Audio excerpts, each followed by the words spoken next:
tonight, my name again, for those of you who have been in the last couple meetings, I'm Catherine Darnstedt with Leighton Design. We're an architecture and urban design firm based in Chicago who's working with a great team here in Des Moines around the kind of reimagining and revisioning of Grubb YMCA and what a Northside Community Recreation Center could be.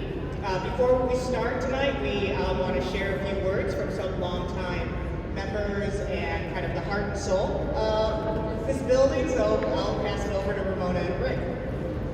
Good evening, everyone. My name is Rick Singleton. This is my wife, Ramona. Hello, everyone.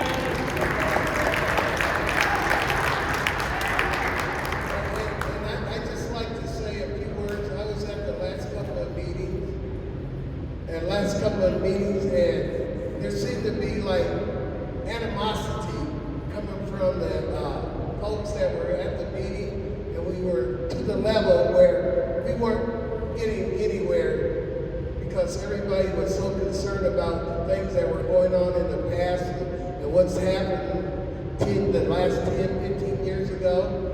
But I would just like everybody to kind of put that to the side and to open up their mind, because right now, this community has an opportunity to have maybe one of the biggest things that we've had come our way in the last 20 years. And if we spend all of our time fussing and fighting about what we had 10 years ago, what was going on 10 years ago, and we don't open up our minds and our hearts so we could work together to figure out the things that the city's bringing to this community. And if we work together, we all see the same thing, and we don't fuss and fight about, is this going to be a YMCA, is it going to be a Grubb YMCA? We're not going to know what it is until we all put our hearts and souls together and to figure out just what this is going to be. And we're going to wind up having what we had the last 10 years, which is nothing but a lot of arguments and a lot of disputes about things. This is an opportunity. So I think we should just put all that stuff to bed right now and sit at this meeting and make sure that when we leave here, we're a step ahead of where we were when we all walked into this room, as opposed to this last couple of meetings where we met and didn't really get anything accomplished because folks were just so angry about things that happened in the past. And that's all I have to say. Mona has some other things she might say. I don't think I have anything else to say. I think Rick really articulated it well, that it's about our community and what's going to be best in our community. So that's what we're looking at, that's what we want, and that's what we're going to hopefully try to achieve in the next. I know we have some other meetings planned, so this is not the end all be all. And again, just keep open mind and listen. Let's listen first, and then think about what we're hearing and then respond. How's that? Thank you. So as mentioned, the last couple of meetings, we heard a lot of really great information. We also heard a lot of frustrations, and all of that is very fair. We've been taking that into account, and every meeting we kind of shifted a little bit forward and adjust based on those pieces of feedback. So tonight's meeting, we want to go through a longer presentation, introductions and presentation, to kind of talk about how we got here. We talked about some of that at the very first meeting, but we also have new people present every meeting, so we always want to revisit that. So that process of how we got to where we are today, and then what's the process moving forward, and what does that look like? We all see that you're already at tables we want to break out into small group discussions and get Q&A at the small tables. This is for a couple reasons. It was hard with the acoustics last time, and some people felt like they weren't heard or were just not heard because of the acoustics. So we want to make smaller group discussions, collect questions, answer questions in a more intimate format. We're then going to come back in this large group format again and hear those questions, hear those discussions, and share them out. We're also going to be talking about in those small groups, also going through concepts around the building. We know that there are two main options that we're working with right now. One is the reuse and rehabilitation or renovation of the existing building of the Grubb YMCA. One is a new construction of a new building. And we want to talk through that and answer some of your questions and kind of get your thoughts around that. So that will be part of the core of the small group discussions, and then we'll come back and share out as a large group. All of your questions that you're going to be asking, we're starting to share on the website, so you'll always see an expanded and updated website with meetings, with presentations. This full meeting is being recorded and will be up on the website, and an expanded FAQ that comes out of the questions from tonight. At the core, I mentioned at the beginning, there's like a heart and soul to this building, to this neighborhood, to this process. These are the three questions that we're trying to answer throughout this 6, 8 months, 5-year process. What do you need? What do you hope to change? And how can we best accomplish this together? That's the core of it. That's what we're starting with. So the meetings that we had, we're starting to talk about what do you need? What do you like about the building? What do you not like about the building? What can be rehab? What kind of space is needed? How big? How much? That's what you need. And then we start to think about how can that be shifted. So it's not only what we have today, but what is going to be for the next 30 to 50 years. So we really need to be thinking far into the future of what's going to be the best for the community for another generation or 2 generations. And then how do we best accomplish this? This comes through, this is the process that we're working through as a city team, and then also the design, the finance, the sustainability team that was hired by the city to try and figure out the best way to accomplish this. That comes into pricing the spaces, thinking about longevity, thinking about sustainability, thinking about operations. That's the bigger part of a discussion that we're also getting into. Since the meetings, we wanted to talk about always where we've been and how we're getting there. So we've had 2 public meetings. We had YMCA, we've had open office hours here for people who haven't been able to come to these meetings. We had a specific teen program engagement event. We'll show you how the teens responded to some of the same workshops and visuals that you responded to at the second meeting, and then public meeting 3 today. We're going to have more meetings in the new year, and I'll show you those in a second. But this is definitely, it's the last meeting of the year. It's not the last meeting of the process. But quick overview again, these are all on the website. This PDF will also be on the website. First meeting 1, we had it at the library. And so that one was where we started to hear a lot of those early emotions of how people felt, the activities and types of programs that were happening in this space that were very non-sports related. There were so many community programs that we heard, from backpack drives to, Halloween parties, birthday parties, all of these things. So we heard that, and it was fantastic to hear. Second meeting, we were in this same room. We learned a lot about being in this room, what worked, what didn't, and we kind of had some 2 key takeaways. One, we got a lot of overall key takeaways of how to improve this process. So we've taken those into account. Additional public meetings, so we have those scheduled, and I'll share those with you. Having those public meetings allows this process to kind of slow down a little bit, so more people can participate, catch up, and be able to say to bring their opinions, their thoughts, and contribute. We're also looking at hybrid options. We're going into winter. I mean, this happens to be a pretty nice day, but January, February, March is probably not going to be nice. And we also are thinking about additional COVID concerns. So moving forward with additional virtual and hybrid meeting options. And then we changed the kind of topic around this meeting. We're looking at both concepts of talking around renovation and new construction, but we're also revisiting the process. So we're always kind of capturing that now in every meeting, the process of where we've been, where we're going, and making sure that's clear to everyone who's here and who might be new to a meeting or who has been to all of the meetings. And definitely we heard this, that there was confusion around the name. We get that, calling it Northside Sierra Community Recreation Center and not Grubb, that missed a lot of people and that missed the mark, so that's changed moving forward. And you'll see it on all new information will carry both names. From the kind of design workshops, there were boards all around the room. We heard there's kind of from the design takeaways from the activities that people participated in, there was equal emphasis on community and recreation functions. So no real one thing kind of outweighed the other. There's equal weight across that, and that informs the type of space that will get designed. The program space and the rooms, they need to accommodate multiple concurrent events. So we took that into consideration to think about what works great about this space right now is that you can have 5 different large and small scale events going on and really have a family and multi-generational focus. Pool is still rising to the top of the desired recreation function. We understand that, and part of those small group discussions will start to address that today, because that's a critical linchpin of what this either the renovated building looks like or a new construction building looks like, and that's what the team also has to start to dive into.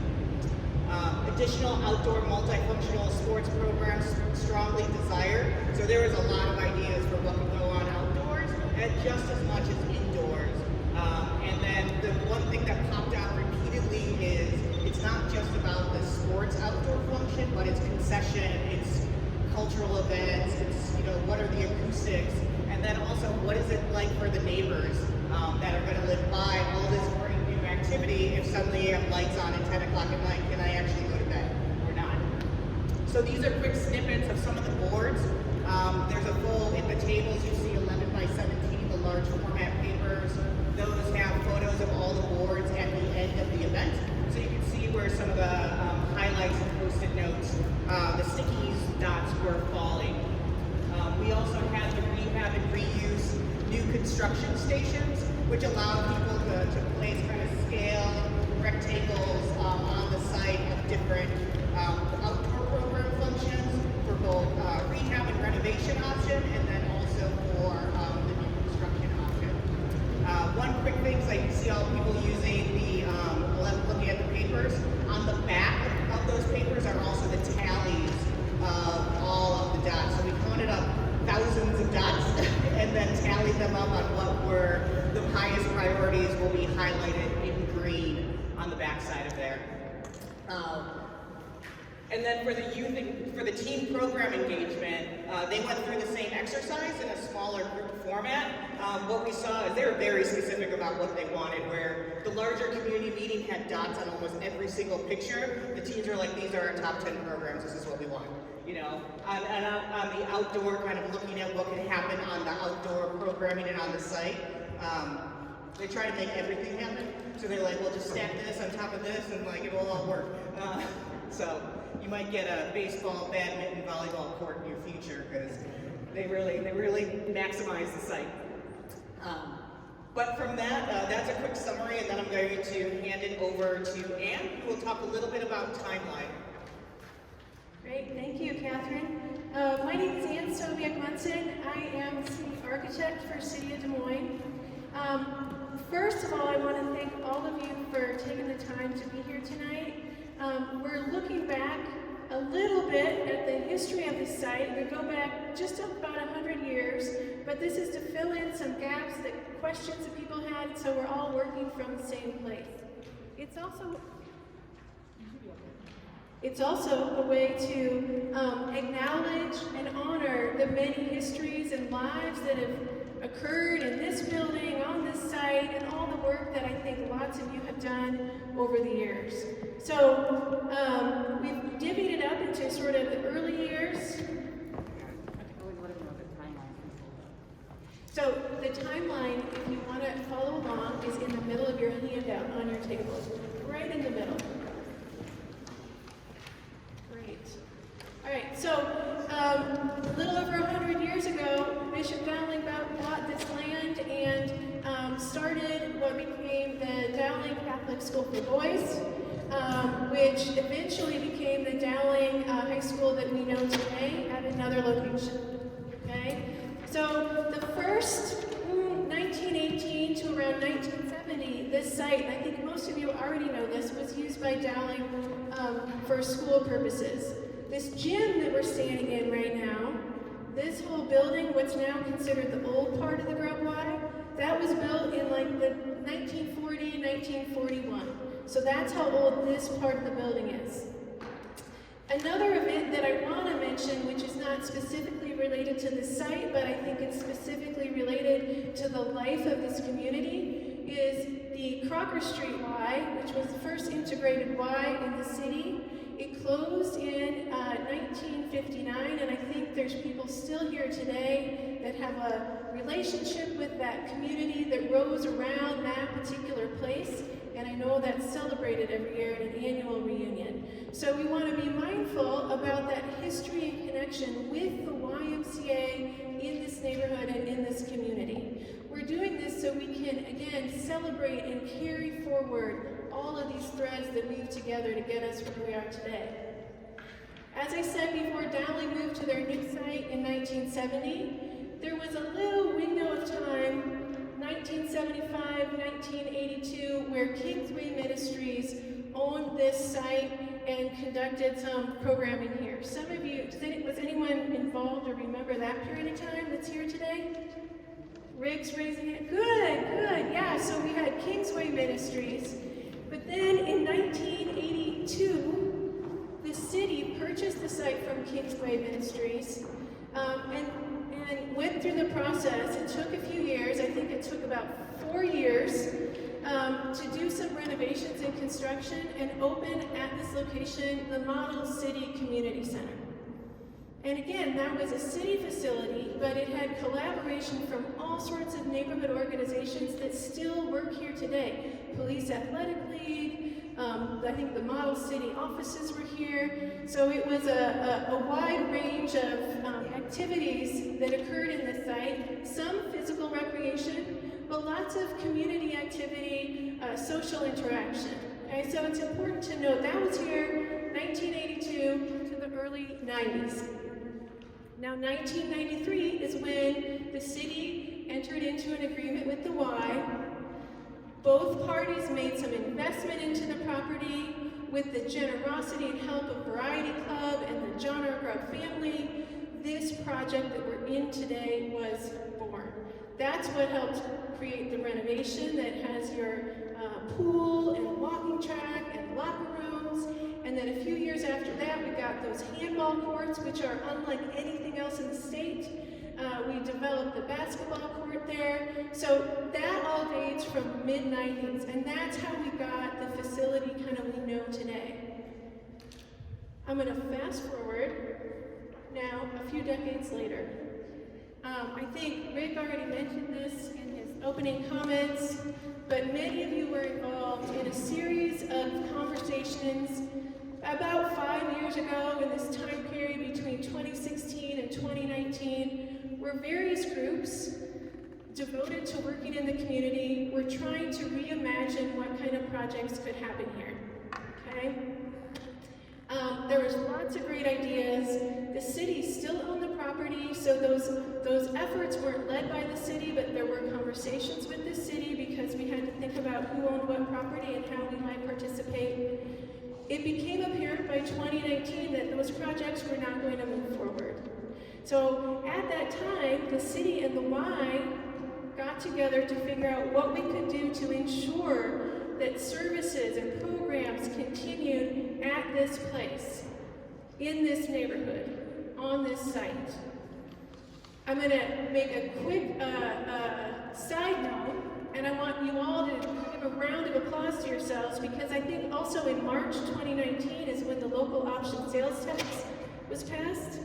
And I think anyone that voted for that is directly responsible for the $12 million we have today to devote to this facility. So when that passed in 2019, and as the city and the Y looked at ways to think about what might happen here, through the city's budget planning process, it turned out that by last winter, we were incorporating into our budget for this coming year this allocation over 4 years of $12 million funded by the local option sales tax. So that's where the $12 million came from, and that's the very short version of how we decided that something needed to happen here. So it wasn't one person, it was a whole series of events and a series of conversations. And the intent behind that was really to make sure, again, that we had funds to ensure that all the special things that happen here, and I'm a little new to the city in terms of being on the staff, and I've spent just time this last few weeks and months in this neighborhood, and I can tell you, it is indeed a special place. So we want to make sure that that feeling can continue, and the best way we knew how to do that was to allocate this money in the budget, hire this team led by Catherine of Lake Design, Mindy Ost of MA Architecture, Brett Douglas of Genus. So they're leading a large team of people that's going to help us figure out how to best move forward. Now, what was our first step as we did that? Our first step is to talk to you, the community. So as we start looking at how the project moves forward, we actually, this is just a planning phase. We're not even starting design or construction. But before we confirm how we want to spend this money, we're asking you. We're asking you first so that your voices and your input is embedded in the planning. Now there are other factors. We'll have financial analysis. We have some limited resources. We have other interested partners that might be able to participate. But before we do any of those decisions, we want to understand what the priorities are for this community and how those might dovetail with the resources we have available. So that's what got us to where we are now. And we'll do this planning process through next spring. There's going to be a little bit of time where you feel like nothing's happening, but really that's going to be a fundraising time, and we might be calling upon some of you to help us in those efforts. And then in 2023, we'll actually begin design and construction. So the good news is we have $12 million allocated to do at least that much. Depending on fundraising, it could go even further, but we're here today to learn from you what we should prioritize as we look at what's possible. You can clap, that was really good. Thanks, Anne. And so with that, part of that timeline also will be on the website. You have it in the handout. And then what we want to do, I know that was a lot of information, and we want to capture those questions and then move into the group discussion. So at the tables, can all the facilitators at the table raise their hands? And I'm at this table, sorry. I'm at table 2, so you got me. So these facilitators at the table will capture your questions that you have about the kind of process to date, the timeline, you know, what is still unclear about the process, and we'll capture those so we can answer them at the end of this session tonight. We'll also have a guided discussion around building design concepts. So those are the 2 concepts we talked about, both rehab and renovation of the existing facility, and talk through new construction of a new facility, all on this site that includes the Y, Evelyn K. Davis, not Evelyn K. Davis, Park. Thank you, sorry. The park, and then all the way to them. So we'll have that guided discussion as well. We're going to spend around 30 minutes on that, and then we're going to come back to the large group and start to capture and answer those questions and hear some of those comments. We know we won't go through everyone's question and comments. That's why we want to be able to gather them on paper so that we can respond to them, you know, on the website or on some other kind of piece of media that you will be able to get through the website itself. And so, as I said, we're going to be in small groups. We have the facilitators. Somebody keep us on time from the group, so whoever has a stopwatch or the timer function, keep us on time. We'll be also taking notes, and then feel free when we regroup that we are also going to share. Again, this is recorded, so this part, you'll see this first presentation, and then the second part of the presentation after when we regroup. The last piece is we'll leave this up for the duration, but know that, you know, we are very passionate about our communities and our spaces, so, you know, we can be really respectful as we share our opinions, and we can have productive tensions and have these conversations as they move forward. But just be aware that, you know, we're all kind of in this for a common goal of how do we make this special place even more more so, and how do we also think about it for 2 generations from this point on, is really how we are envisioning this, and hopefully that's also how your comments and thoughts are starting to think of it as well. So with that, I wish I had some background music to set a tone, but I'll do that for the next meeting now. But we'll break out into our groups, And those of you standing up against the wall, we want to hear your voices. There's a lot of seats at this table where you get to talk with myself and Ben. There's some seats here in the middle. There's a couple over here. Please join the conversation.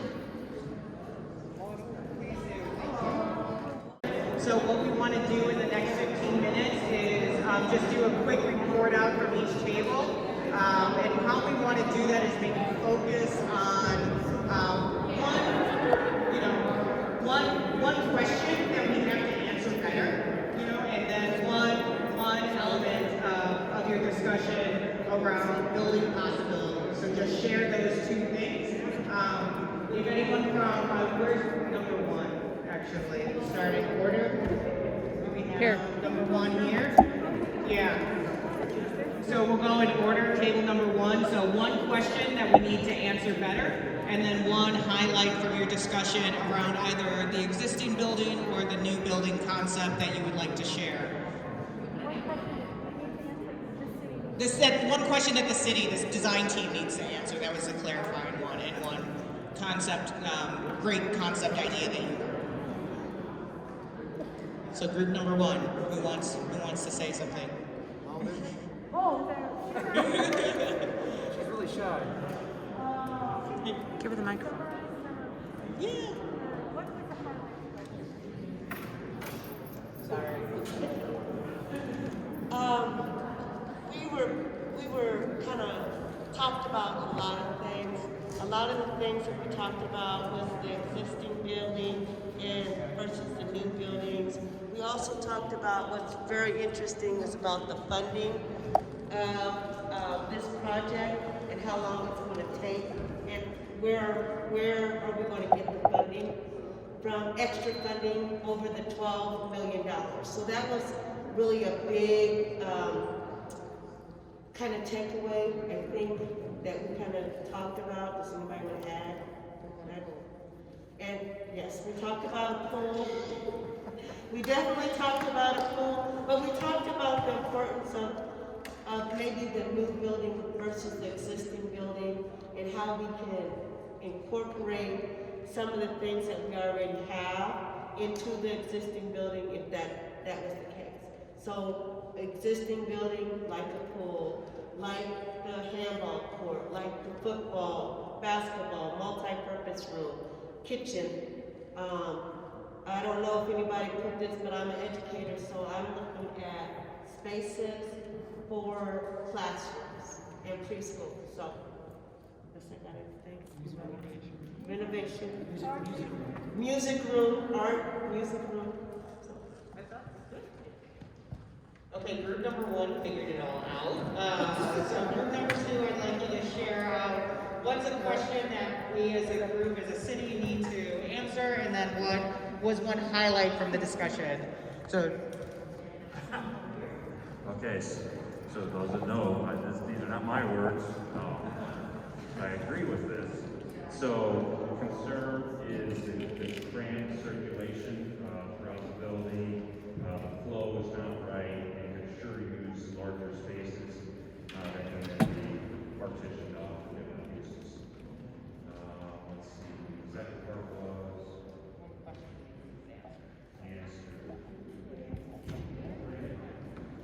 I think a good question that we could maybe work on is, are we making sure that we have community leaders and nonprofits that exist in our neighborhood? Are they involved? How can we make sure that those people are being reached out to so that the community has good network of roots in the decision making?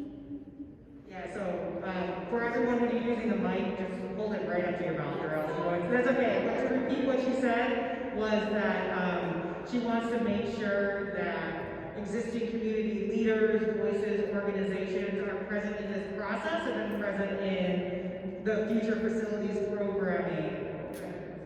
Okay, you're welcome. Group number 3, Christine.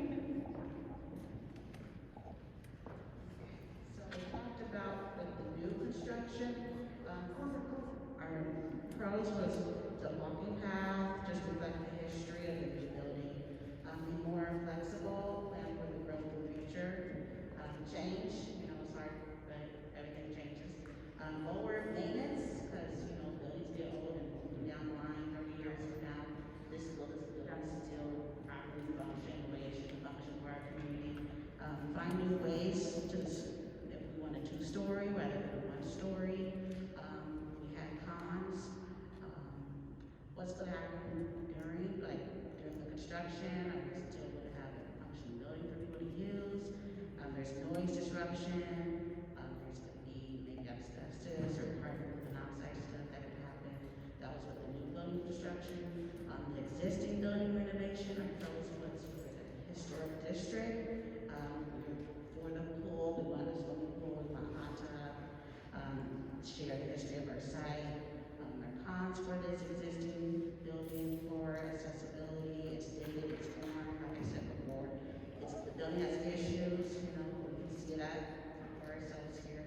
The neighborhood is growing, we have Mondane, we have King, just have so many new people, new ethnicities, just something that reflects the community as it is now and for the future. Away time, some people like to work out, and there might be not enough equipment, not enough space for this growing community, and a neighborhood where it's grown, I already talked about that.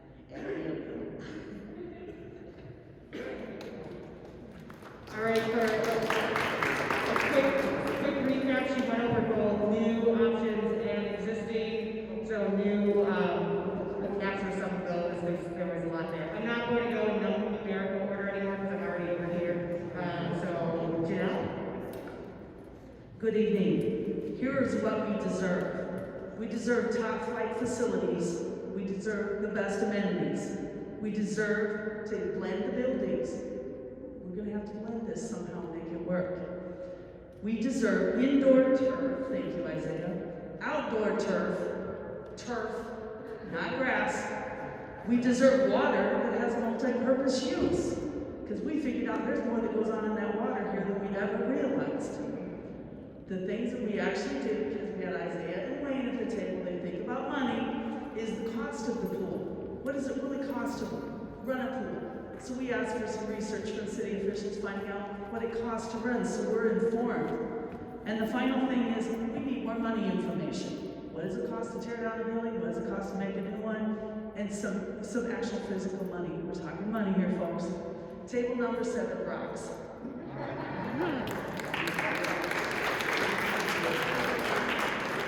All right, so that was a great summary, and I like how you framed that. And part of this process is to bring money information, the cost of repairs, operations, and construction. We're getting there, and on the team are specifically financial analysts that look at sports facilities. So that's part of this kind of study process to really look at that and give you those numbers and information as we move forward. Hello. Our group said we want a new building rather than fixing up the old one. We want to keep this building open until a new one is built.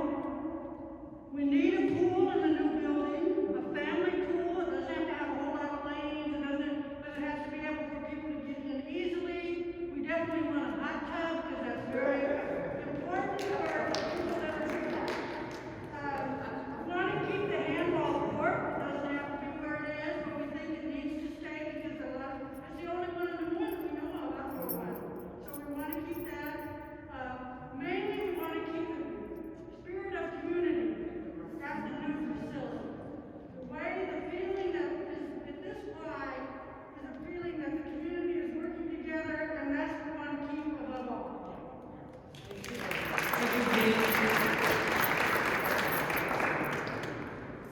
All right, the picture takers.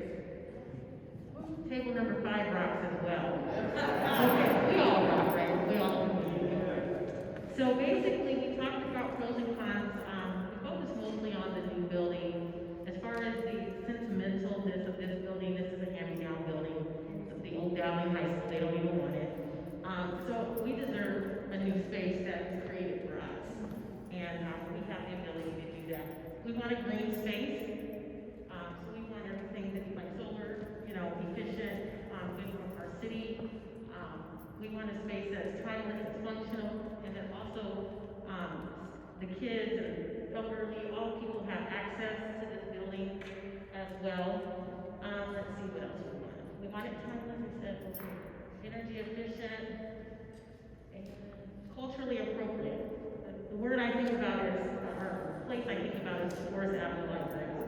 When I go into that library, I feel like I belong there. And so we have a lot of different communities represented here. And so coming into this space needs to feel something similar. That's the closest thing I can come to.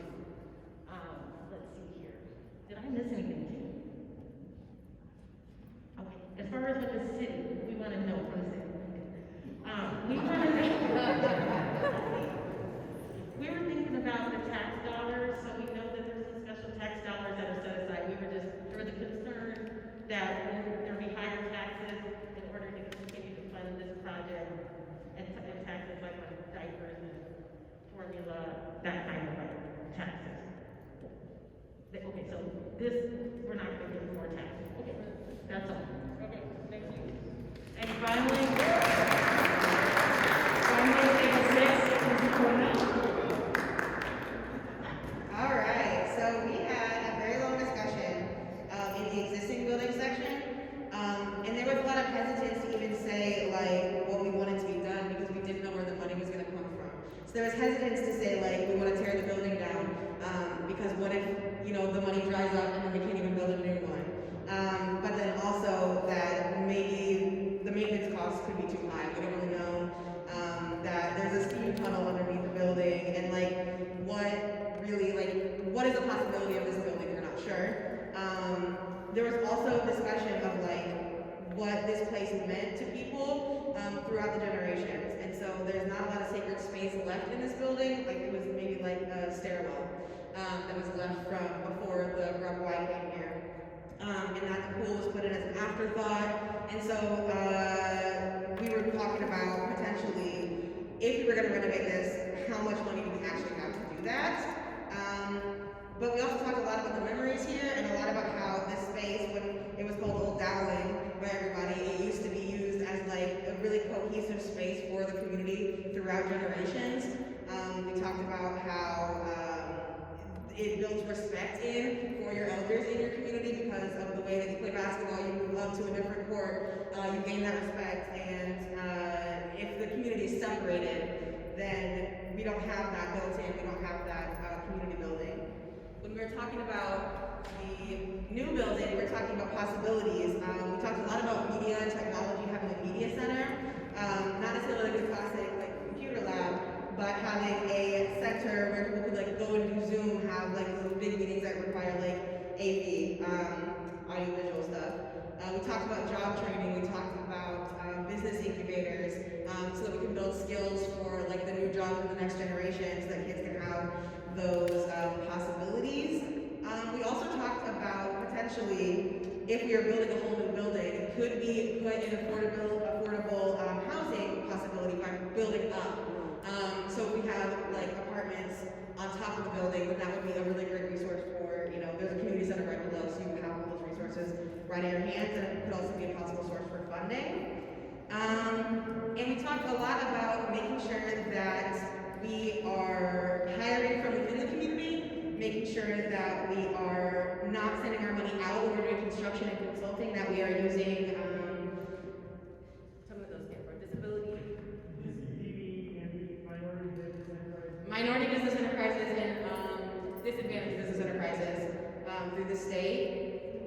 Making sure that when we're talking about the lowest responsible bidder, we are talking about those things as well, about where the money is going, about who is getting those jobs. And we talked about having more year-round programming, not just in the summers, but having year-round, so maybe having a larger building for that. And if we have separate buildings, we need a path to go between them so that it's not cold in the winter.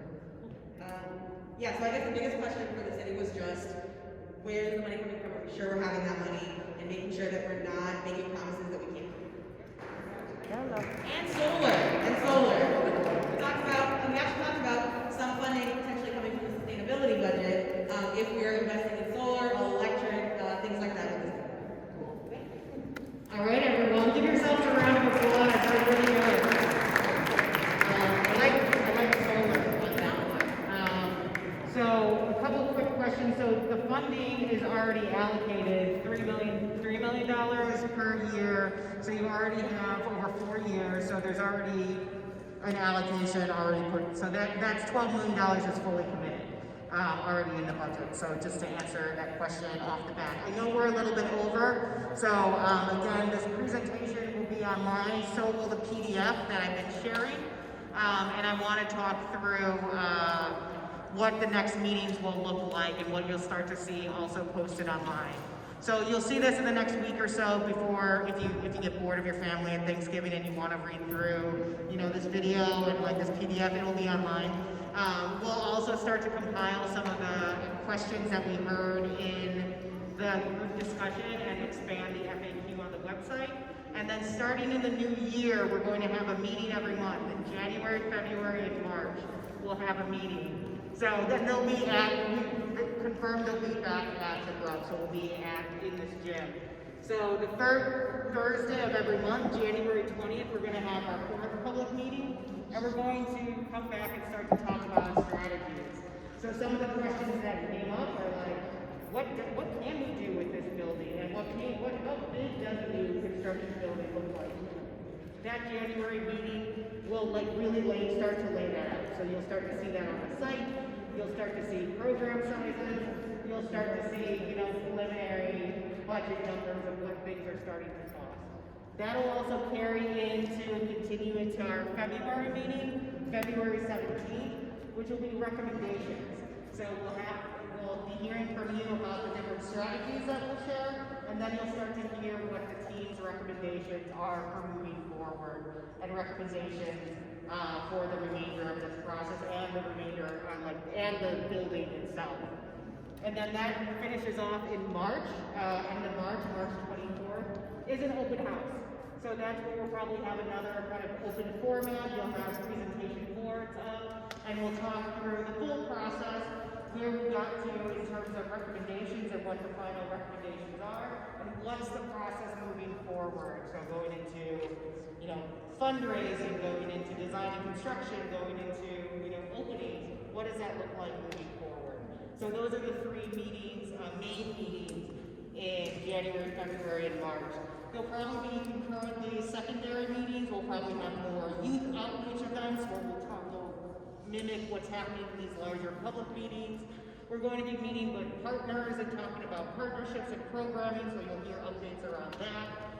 And is there anything else to add, Ann? One quick thing. The only other thing I would add is I think we've been getting really a lot of questions about the role of the Y going forward and how the city is working with the Y. And we are working closely with the Y in conversations about how we all move forward together. So I think at the January meeting, President and CEO of the Greater Des Moines YMCA, Alicia Barkas, is hoping to join us and just we can have a little more conversation about some of those questions, because I know they've been on people's minds, but we are working on that front. So she'll be joining us at some of those meetings in the new year to answer some of those questions. Yeah. Thank you for that, Ann. Website is updated, so it's updated with all of the meetings. Second meeting information is already up there, and so you'll see the third meeting information coming shortly. And then right now, that's it. I mean, I can say this, see you next year, right? Because this is the last meeting that we're together this year, but happy holidays, happy Thanksgiving. And then I look forward to seeing some of the same faces in the new year. Bring a friend too to the next meetings too, so we can get even more input and keep those questions and great ideas coming. So thank you again for your time.